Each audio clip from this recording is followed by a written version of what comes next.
Welcome back. In our last video, we covered some common social media risks. Today, we're sharing tips on how to use social media more safely. Scammers often use information found on profiles to gain access to users' other accounts. Think about it. How easily could someone on Facebook find out your pet's name or the high school you attended? These are common security questions, and cybercriminals with that information could more easily access your accounts. Be selective when accepting follower requests.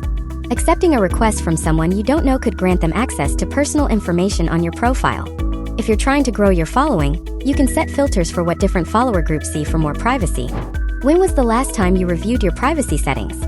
Social networks periodically update their options, and your privacy preferences might change over time. Review your settings occasionally, especially when notified of a change in the company's policy. Also, check third-party app permissions and disconnect apps you no longer use to keep your account safe. Always create strong and unique passwords. If a hacker uncovers your password to one account, that gives them access to any account using the same password. Enabling multi-factor authentication, or MFA, adds another layer of security to your accounts. Whenever you receive an unsolicited message on social media, use the SLAM method. Verify the sender, check the link's true path by hovering over it, avoid unexpected attachments, and scrutinize the message itself. Report anything unusual to help keep the community safe. Visit Securafy.com for a free cybersecurity assessment or access our library of resources to strengthen your defenses.